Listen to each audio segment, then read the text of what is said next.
Judaism differ from other religions? I'm not just going to discuss other religions, I'm going to discuss also other belief systems. And one of the first things I'm going to discuss is secular humanism, because this is affecting a growing number of Jews. A growing number of Jews believe, you can be secular, you can be ethical, and why not? Why be Jewish? Why not just be a good person? And that's really a whole new area in terms of religion. There's a whole field of people who believe in you can be secular and you can be ethical.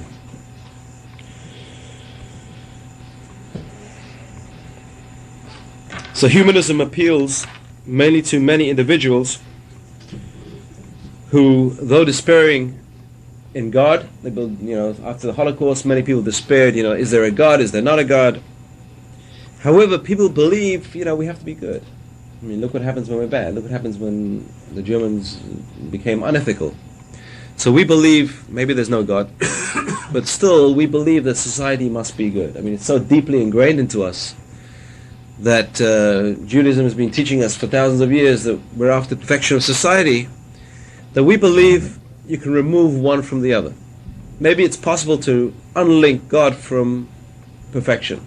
Maybe you could unlink morality and ethics from God. So that's mainly the purpose behind Judaism and humanism is the same, basically to improve society. The purpose is the same. So the question is, which one is more likely to realize their aim? Okay, the purpose is the same, but which one is going to be more likely to get to the aim? It seems, obviously, I'm speaking from a Jewish perspective, that Judaism is more qualified. I'm going to give reasons why Judaism is more qualified to achieve the aims than secular humanism. Humanism holds that either that morality is relative, in which case each person decides what is good and what is bad, or that there are moral absolutes for everyone.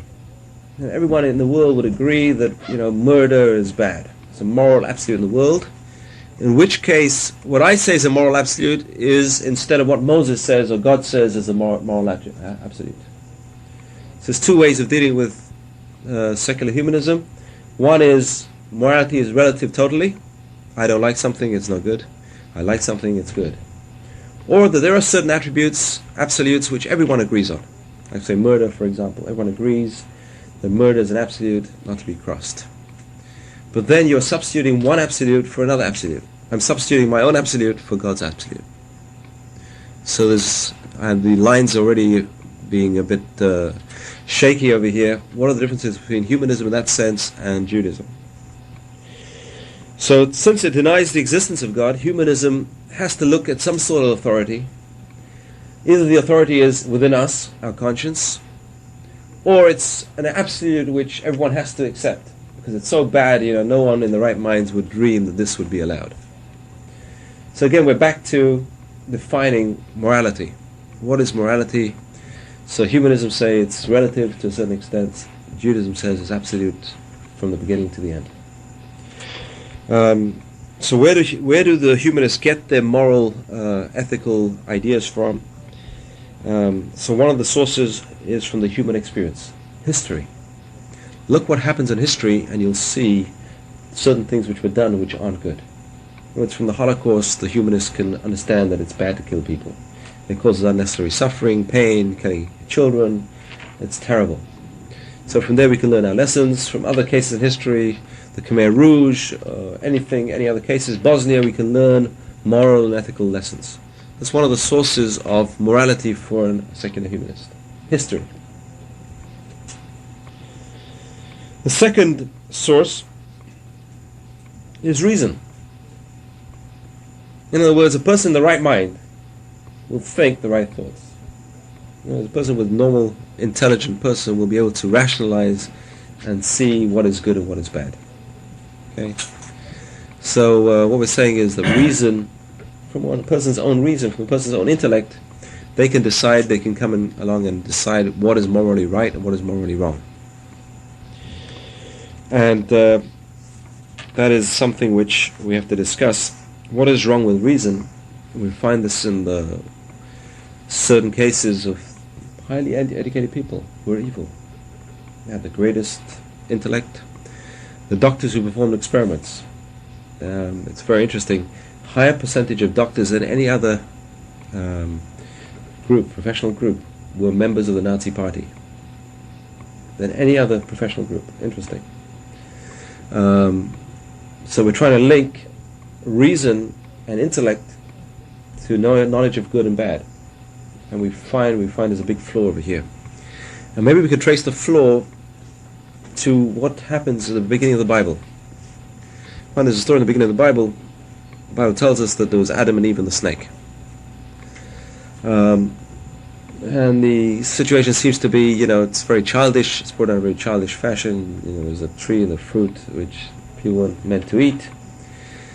So Maimonides, when he comments on this in his book, The Guide to the Perplexed, which he wrote for the perplexed Jews of his generation, and he writes over there, he says, this garden, whatever it is a deep parable, that's for sure.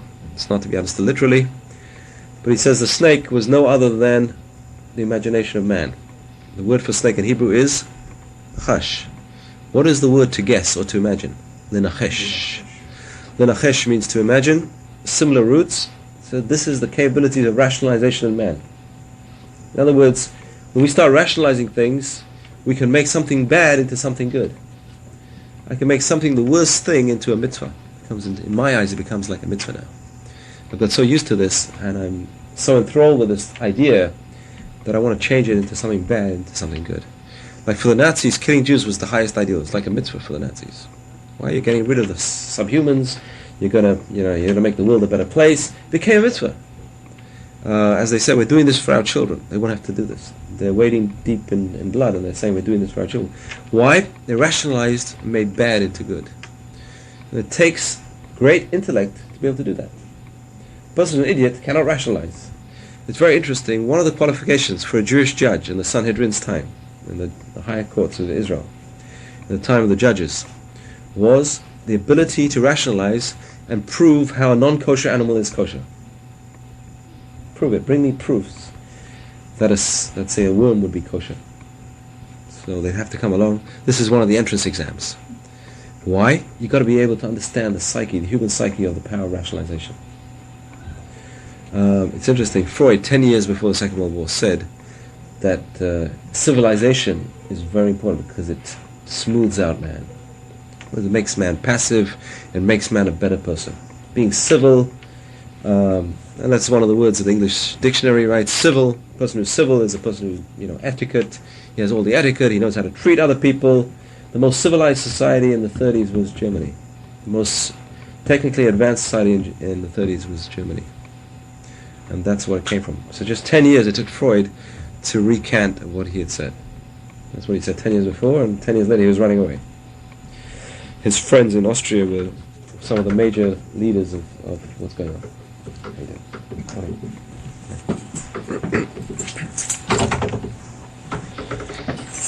That's what Freud said. He says civilization is little to fear from educated people and brain workers.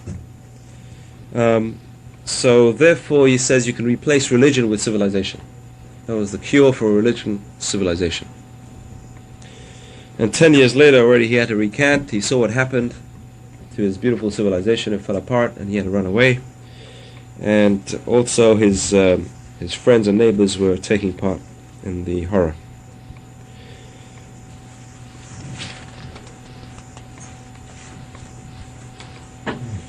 There is rarely a relationship between secular education and moral behavior. So therefore, that's the second pillar of secular humanism, is education. And we can hardly find a balance between the two.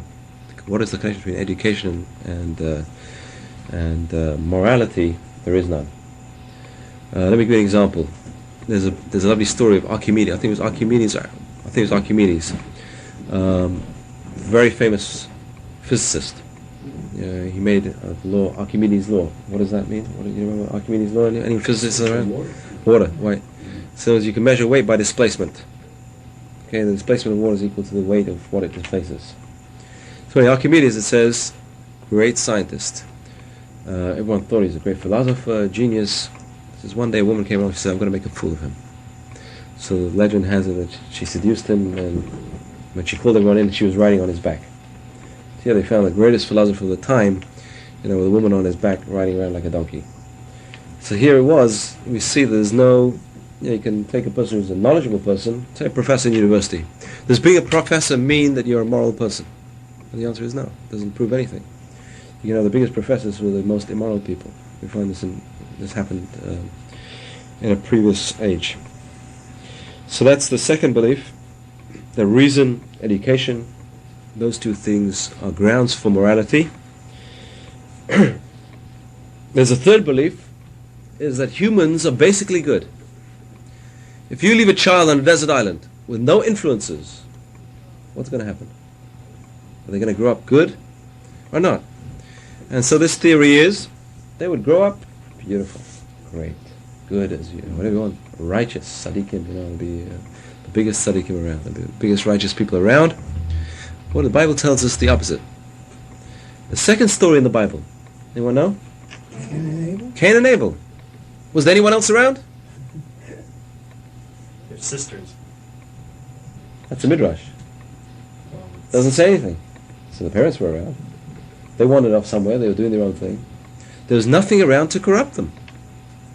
It's very, very interesting. The Bible has to bring this down as a second story.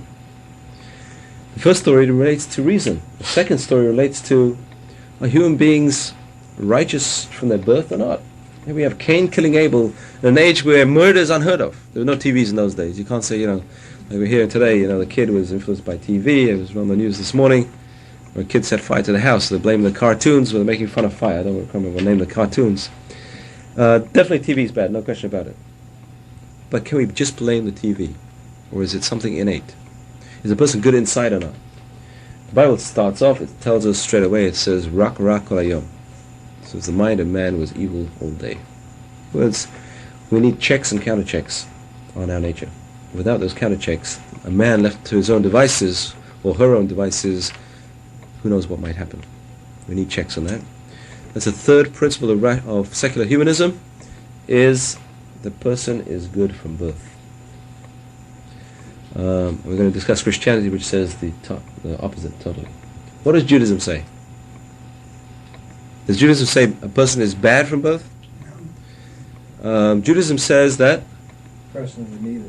is innocent, right? We're born innocent, but we have the capacities for good and bad. So What was this rock? What was that? the mind of man was full of evil. Well, where is that from? That's the Bible says in last week's Seder of Noah. It says That's a Jewish story. that generation was destroyed. Yeah. Why? Because they had too much time in their hands. That's the... No, but isn't that the Jewish view then? No, that's not the Jewish view. The Jewish view is But we're it was born in the innocent. Torah, right? No. The question is, are we born like that?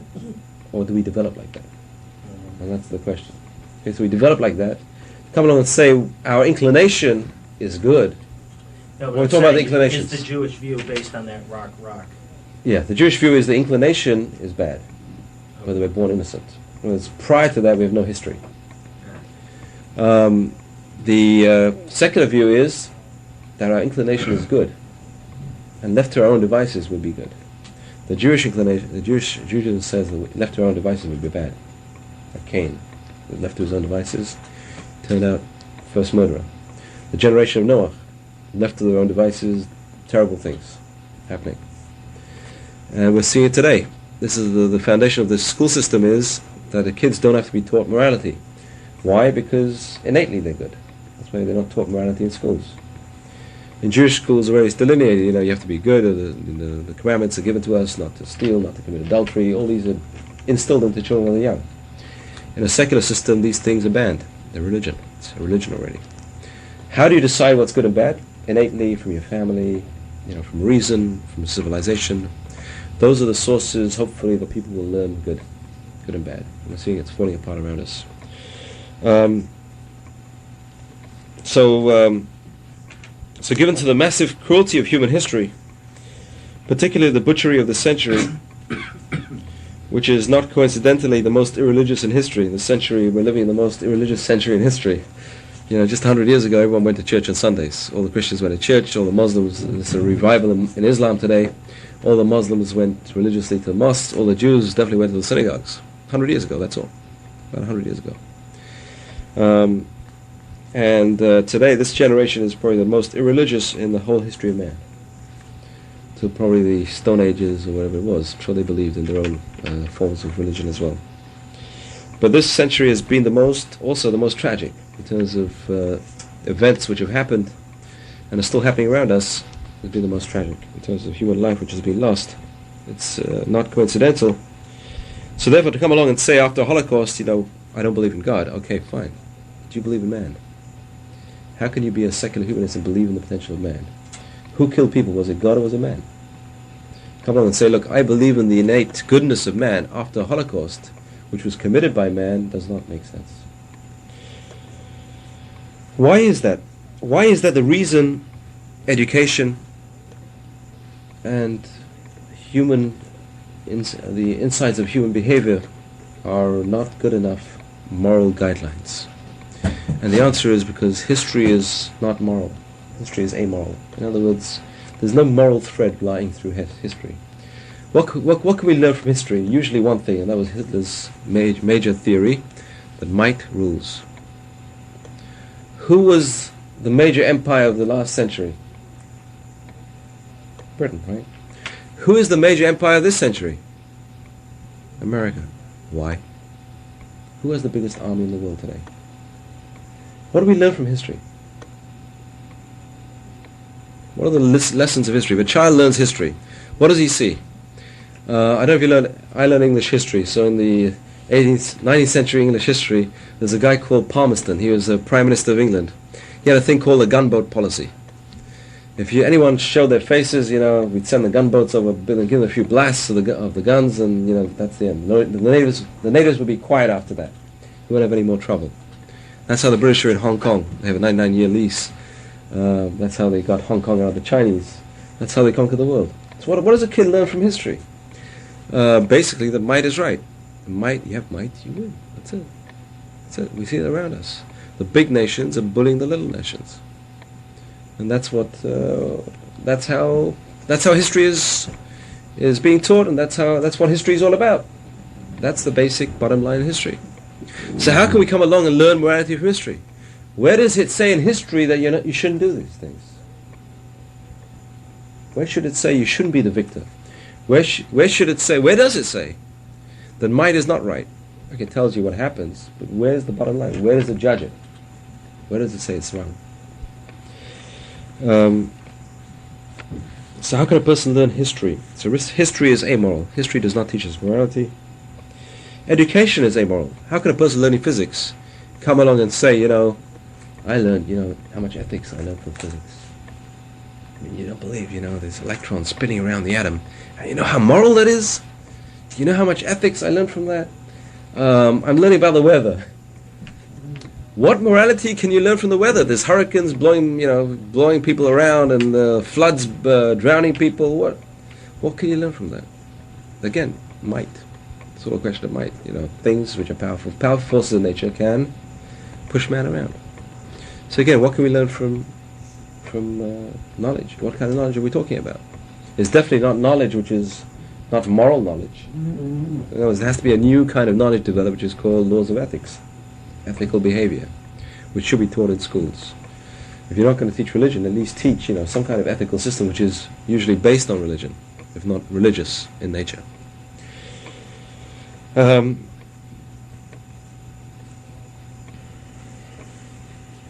third thing is, which is human nature. We've discussed that already. Human nature is amoral because reason is amoral. A person can rationalize even the worst things and make out it's a good thing. I did a good thing. And we find this in the Bible itself. We find the story of King David. The Bible tells us that David sinned. What did he do? The Bible tells us, doesn't mince any words, he took a woman who was married already, Bathsheba. That's what it gives us literally. That's the literal view, that she was a married woman. He took her, and the prophet Nathan comes to him. He says, David, he says, I want to ask you a question. Here we're talking about the king of Israel, the ruler of the land. The prophet was a bit careful how he approached him. So he approached him. He said, I'm going to tell you a story. He says, tell me what you think. He says, there was a very rich man who had many sheep and many cows. And there was a poor man who only had one cow. And the rich man one day had a guest. And he took the poor man's cow. He says, look, I'm not going to ruin my cow. I'm going to take the poor man's cow, slaughter it, and give it to my guest. What should be done with this rich man? So David says, he says, the guy is a murderer. He's taken away the sustenance. In those days, he used to live. Of one cow, a person could live. You drink the milk, you sell the milk. You have the children, you sell the progeny. So they used to live off the cow. He says, he's taken away the livelihood of that person. That person's going to die now. There was no welfare state at that time. He's going to die. He's a murderer. Kill him. The prophet says, you are the guy. That's what you've done. You've taken away one guy's wife. And you've taken him for yourself. You have many wives. Why do you do that? So the question Maimonides asks is, the parable doesn't really fit the crime. The crime was he took the wife for himself. The parable is the rich man takes the sheep, the cow, for his guest. So what is the idea behind it? The idea is, the prophet is telling him, look, the rich man took it for his guest. In other words, in his mind, he's doing a big deed. He's feeding his guest. Whereas you also rationalize, what are you doing? I'm doing it for her sake. Why am I doing it for her sake? I'm the king, I'm elevating her. I'm giving her a benefit of being the king's wife. I'm elevating her. I'm even elevating a former husband. Why? Because he's going to people are going to say, look, his wife's messing with the king, don't mess with him. She has protection in the king's palace. So I'm elevating, I'm doing a big mitzvah, I'm going to do a good deed over here. So that's the power of rationalization. And that's the power of rationalization which also led to the first sin with man. What does it say? It says she saw the tree was good and it was beautiful. And it already affected the way she looked at it. If it's beautiful, how can it be bad? If it's so good, and we get so many benefits out of it, how can it be bad? How can it possibly be bad? And that's a rationalization already, which unfortunately, we're all capable of. Secular humanism does offer some ethical values which have been part of Judaism for thousands of years, and already they've taken it, adopted it, and this is already part of secular humanism. But there are four main areas which Judaism has, which secular humanism doesn't have. One of them is a system of laws. Judaism has the widest range of ethical laws in the history of man. Because there's no other religion on earth, today or ever, which has got more widely legislated ethical laws than Judaism. Let me give you an example, a small example. You go into a store to buy something, right? If your intention is not to buy anything, you're not allowed to waste that guy's time. In fact, you shouldn't even be in the store. Because the minute you walk in, if the guy's the owner of the store, he says to himself, hey, here comes another buyer. You're raising his hopes. The minute you walk out, you're dashing his hopes. Judaism legislates, a person not allowed to do that. What is it? What have you done? Have you taken anything from him? You haven't taken anything from him. You're raising his hopes. The laws of gossip. I defy you to find me any more works in any other religion, any other humanistic value system anywhere, which has got more material on the laws of gossip than Judaism. Books and books and books about laws of gossip. It's called Lashon Hara. There are three different levels of gossip. The first one is Motzi Shemra, which is bringing out a false report on a person. Telling utter lies, which are rubbish, and lies which are bad. That's the worst, obviously. It's lies and it's bad. Second level is Lashon Hara, which is called Lashon Hara, which is bad but true. Nevertheless forbidden. But it's true! Nevertheless, that is the definition. Lashon Hara, that's bad speech. The third one is, the lowest one is Avak Lashon Hara, which is the dust of Lashon Hara. What does that mean? Hints. A person walks in, you wink at someone. You're just winking, this guy walked in, he's no good. You're just winking. You didn't say anything. I didn't say anything. It's the dust of Lashon Hara. There's other things which are legislated. Robbing someone's sleep. I had a case in Vancouver. When I first moved there, I was living in a condo. And we had, my neighbor and myself, we had different hours. I had little kids who were up early in the morning, 7 in the morning, they're running around. She had a stereo which was up usually at 3 in the morning, 3 a.m., they were having a party till 3 a.m. So one day what happened is, I had a guest over there who couldn't take it anymore. I didn't call the police, I knew, it's no use, got to start enmity with your neighbor. So he called the police, he couldn't take it anymore, he called the police went to the door, knocked on the door, cut down, can you turn down the noise? I said, well, yes, kids running around at 7 o'clock in the morning, so I can play my music at 3 o'clock in the morning. But if they offend me, I can offend them. Okay, there's laws in Judaism against robbing someone's sleep. The question is, what about someone who sleeps late? I don't know. That's a problem. Okay, so a person has to not rob. There's another law which is not legislated anywhere. There's an interesting blessing in the Bible. It talks about Bilam. Bilam was a non-Jewish prophet who was hired to curse the Jews. In the end, he blessed the Jews. One of the blessings he says was, Matovu ohalecha Yaakov. He says, how beautiful are your tents, Jacob. So commentaries say, what did he see in the tents of Jacob which weren't in any other tents? He said he saw that the windows weren't facing each other.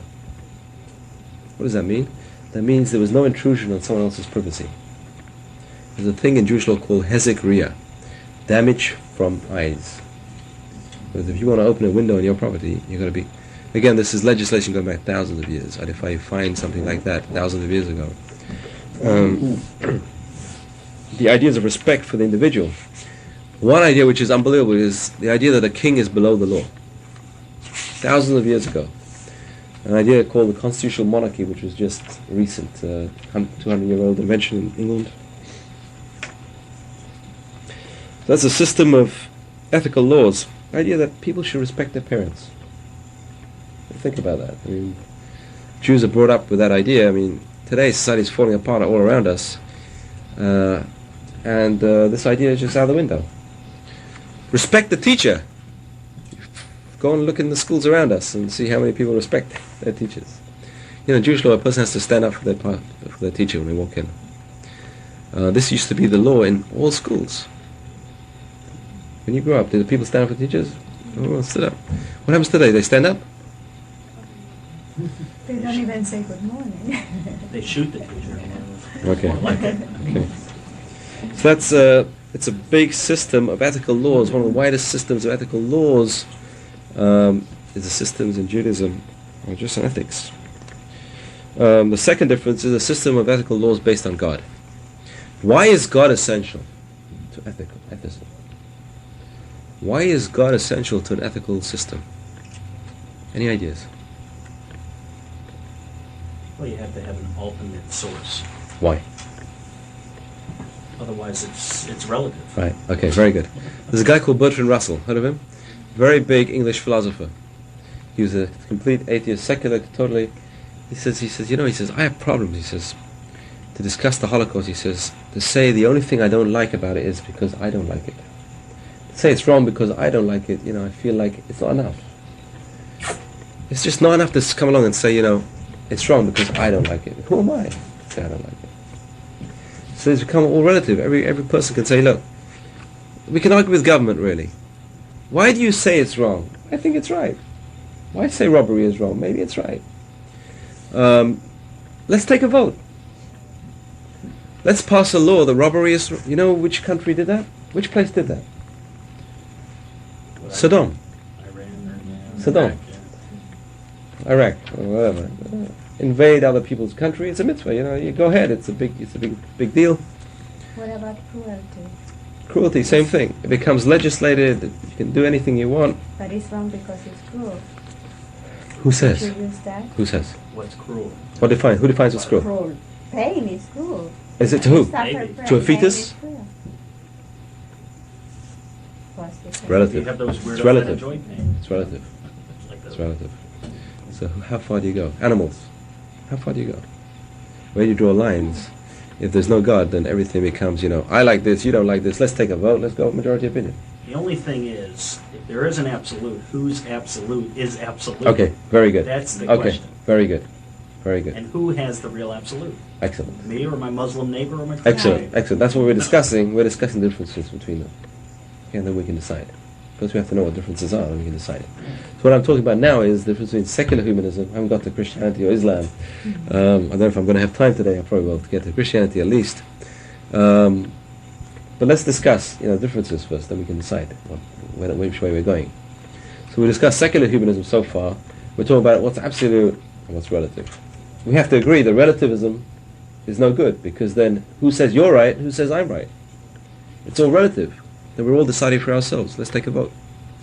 Let me give you an example. It may not be such a good example.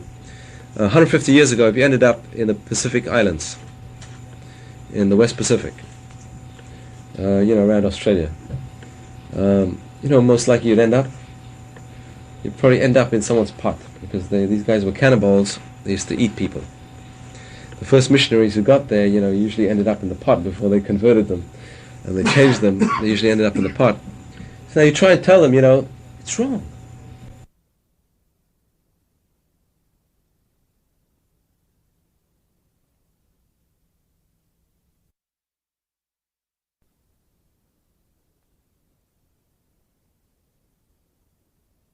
Ended up in the pot before they converted them, and they changed them. They usually ended up in the pot.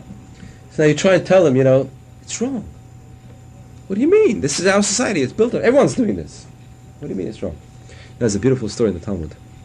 It talks about one rabbi who says only 3 people ever beat him in an argument. It says one of the stories is, he was walking down the street, and he had to turn the corner, so he decided he's going to take a shortcut through someone else's field. So he's taking the shortcut through the field, and he sees a little girl over there. And the girl says, "Rabbi," he says, "this is someone else's field. What are you doing here? You're trespassing." He said, "Look," he says, "there's a pathway right through it. Many people have been through here." He says, "Well, they're all thieves like you." Well, it doesn't make it right. Everyone's doing it. The second story which he discusses is, he says he's walking down the street again, comes to a fork in the way. And he doesn't know which way to go to this town. So he asks the child sitting over there, he says, "Child, tell me," he says, "which way to this town?" The child says, "Well," he says, "this is the long and the short way, and this is the short and the long way." He said, "Well," he says, "this kid must be mixed up. Long, short, long." So he says, "I'll go the short, long way." So he goes the short, long way. It's very short. He can see the town, but there's a big gap in the road, and he can't travel any further. So it turned out it's a very long way. He goes back, and he's got to go the short, long way. So it's a long, short way. So he goes a long way around, but eventually gets to his destination. So this is the same way. The moral behind the story is the 2 ways and paths in life sometimes. Sometimes we cut corners. It turns out to be the long way around. We try and take shortcuts. Sometimes you speed. You get caught by a policeman. You end up waiting, for a ticket and everything, and the hassle and the pain. It becomes a long way around. So that's the moral behind it. That's the idea. In other words, everything's relative. Once society dictates something, says this is okay, it doesn't mean it's okay. I'll give you an example. Brain death. Okay, what is brain death? What happened? There's such a thing called heart transplants. We discussed it, we talked about heart transplants a few years ago now. 2 years already. Heart transplants were an invention of Dr. Christian Bernard. Right? When he invented heart transplants, Jewish law says it's a double murder. Why? Because you had to take the heart out of the body while it's still beating. And they couldn't leave it. So they would take it out, the guy was pronounced dead. So that's when they invented the fiction of brain death. Because you had to take the heart out while it's still beating. But the guy's still alive, it's murder. So you come along and invent a new term called brain death. Why? The guy's brain is dead. Now he's not dead, now it's not murder, now we can take out his heart. So that's it's a relative statement now. We have a problem, we'll give it to the ethicists, let the ethicists solve it. How are they going to solve it? They're going to come and rationalize, I'm not saying it's right or wrong, that's a different topic. But come and rationalize. It's a very nice way of rationalizing, right? You have to admit. I need to take out someone's heart. The guy's heart is still pumping. Still technically is alive. What am I going to do? Oh, but his brain's dead. Must be dead. Now let's come along and say, look, this has been extended to other things as well. We're going to discuss this on a different course. The third difference is a system of ethical laws binding upon an entire people. So now, since we have a codified ethics, and we have a higher source, we can come along and say, you have to do this. Why? Because the higher source says so. Because we can make it binding now. But for a secular humanist to come along and say, you should do this because I say so. You should do this because we say so. What's more binding? What do you think people are more likely to follow? So we, Huh? we, As opposed to God says so. God. probably still the we. It depends. It depends on who. But today, I think it's more God. Why we? We is when the police is watching. When the police is not watching, we're not scared of the police. Law and order breaks down. Is that true or not? It's getting to be that way. It's getting to be that way. But if everyone believes in God, and they're scared of God, God is everywhere, then it's more enforceable. The system is more enforceable. So that's the third argument for Judaism, is that God's will is more enforceable than come along and say, just like Bertrand Russell put it, he said it's more enforceable. It feels better to say, God doesn't like it than say, I don't like it. So should a humanist perpetrate evil, what can we say to him? Human experience says don't do this. Reason says don't do this. The editor of the Humanist says don't do this. Or we say God says don't do this. What seems more powerful? The fourth difference is a way to transmit the system of ethics. Right? There's a very important law in Jewish law which is called Talmud Torah. What does Talmud Torah mean? It means learning Torah. In fact, we're going to discuss this in one of the differences between Christianity and Judaism. One of the differences is action. It speaks louder than words. But words bring to action. And belief is last. In the Jewish level, you have Talmud Torah, you have learning, you have action, you have belief. Those three things. Where do we put belief? Last. Talmud says it's better to learn even with no belief, because then a person will start to believe. There's a person with a low level of belief, he shouldn't say, I don't believe, I'm not going to do anything. Let him learn. Start learning, start educating, start doing, and finally the person will start believing. This lovely story, I don't know how true it is, this lovely story about a professor in Israel. He went to the rabbi, Rabbi says, tell me, what are these black boxes a man has to wear every day? Or to fill in? He says, what is it? Tell me the reason. So the rabbi was a bit smart guy, he says, first wear it, put it on for a month, then come back and ask me a question. I want to see a bit of action from you. So the guy started putting it on, it's like interesting. He says, look, I'm going to put it on, I might as well go to synagogue and put it on over there. So he starts going to synagogue, and when he's going to synagogue, he might as well pray. Everyone's praying around me, I might as well pray as well. So he starts praying.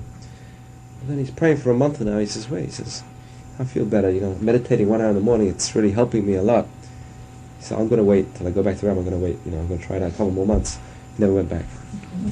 So the rabbi met him on the street. He says, what happened to you? He said, I'll wait for you after a month. I told you. He said, look, he said, my question was answered. I understood by myself, that this is the way we're binding ourselves to God. There's deep symbolism over here. Didn't have to ask you anymore. So we have a way of transmitting. For thousands of years, Jews have transmitted these values. It's very interesting. There's a French psychologist who said a very interesting thing. He says there's a big difference between Judaism and other religions in terms of cruelty. And he pointed down, he says, the difference is that when my mother wanted a chicken, she would go into the backyard and strangle it with her own hands, and we were watching her. When a Jew wants a chicken, what do? Don't kid yourself. It's no use.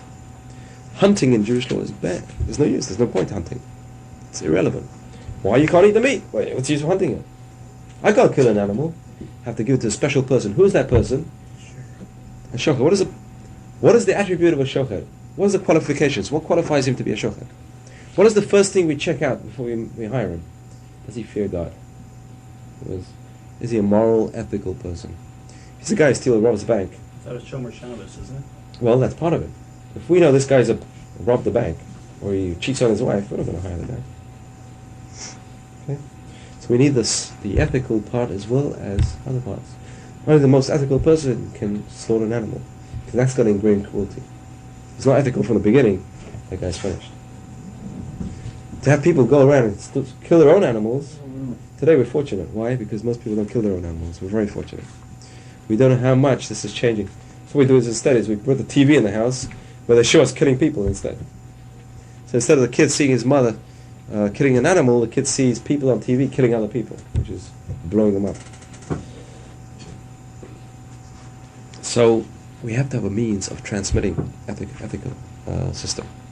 So Judaism has the means. It's called Talmud Torah, teaching Torah, learning Torah. So we transmit the ethical values through that system. How do secular humanists transmit their system? It's very hard for them. They don't have any inbuilt system. There is no widespread system.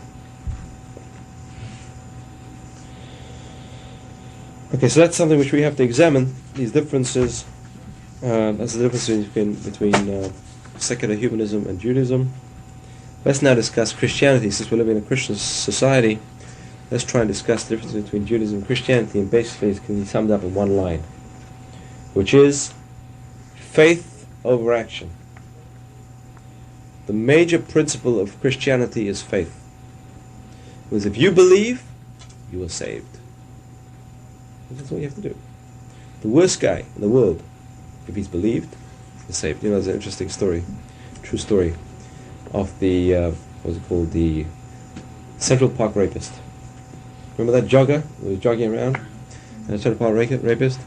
They caught the guy. They caught the gang. There was a gang of people, the gang of youths, and they put him in jail.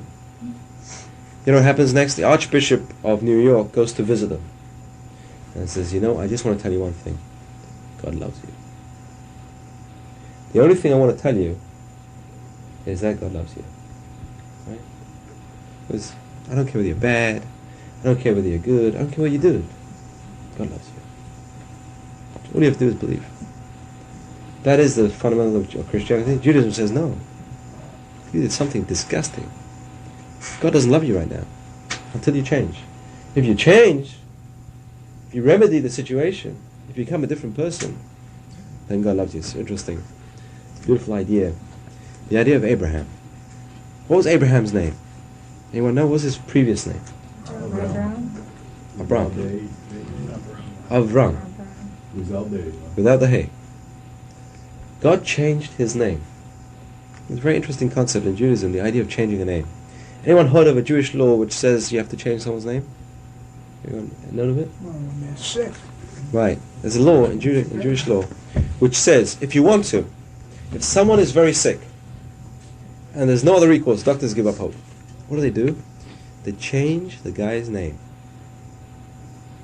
What does that symbolize? Maimonides says in Laws of Repentance, it says when a person repents and changes their ways, in effect they're changing their name. Because what does a name signify? The reputation of an individual. Because how do I know you? I know you by your name, but I know you by your reputation more than your name, right? The first question is this guy a good guy or a bad guy? You know, that's the question people ask. Is he I want to associate with someone. Ask his friends, is this guy a nice guy or not? Today they'll say, is he a cool guy or not? You know, what does that mean? Who knows? But the reputation is really the name. When it says Abraham's name was changed, it means his reputation changed. From Avram, which is a nobody, who doesn't mean anything, to Abraham, which means the father of the nations. Very big nation. Very big change of name and reputation. People started respecting him. Everyone else started respecting him. He changed his own name. And God says, I agree, your name has changed. There's another concept which King Solomon says. In parables, he says, Tov Shem v'Shemen Tov. He says, better to have a good name than have good oil. Because the Arabs have a lot of good oil, right? But who has a good name? Who has a good reputation? He says, that is the main thing. It's not the oil you have. It's how much oil you have. It's reputation. In this world, at least. Huh? In this world, it's helpful. It's oil? Good oil. Right. That's the fallacies of our moral values. Because why? Because what do we teach our children? What's important in this world? Money, power, prestige, honor. Right? These are all the values which Judaism teaches us. Who is the biggest person in the Bible? Who gave us the Bible? Moses. What does it say about Moses? He never made it to Canaan. Say that.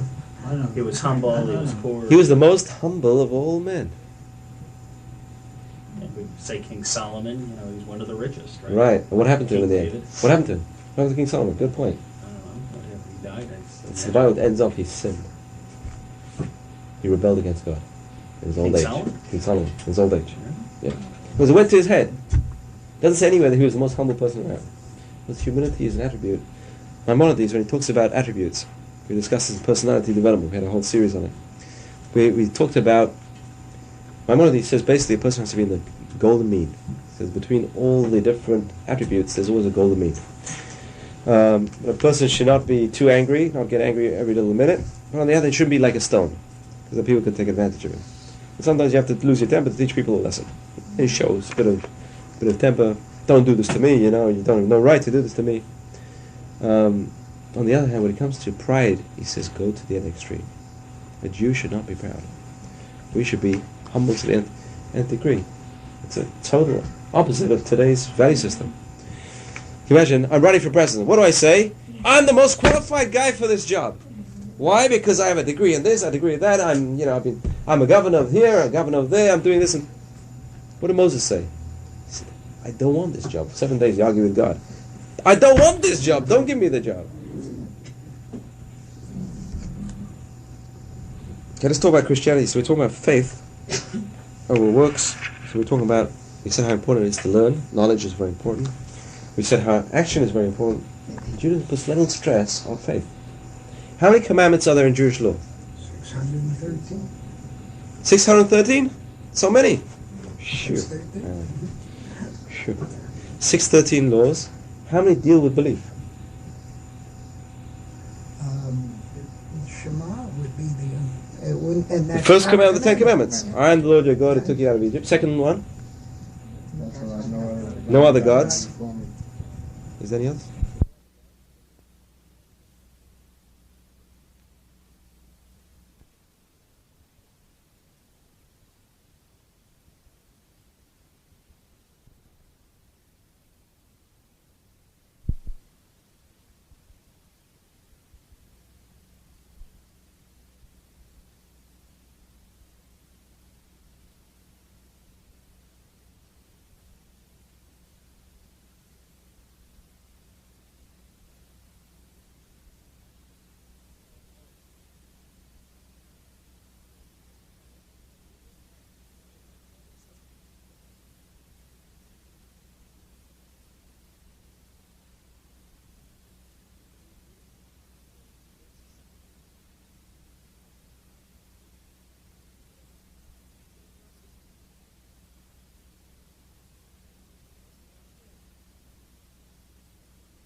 Judaism prefer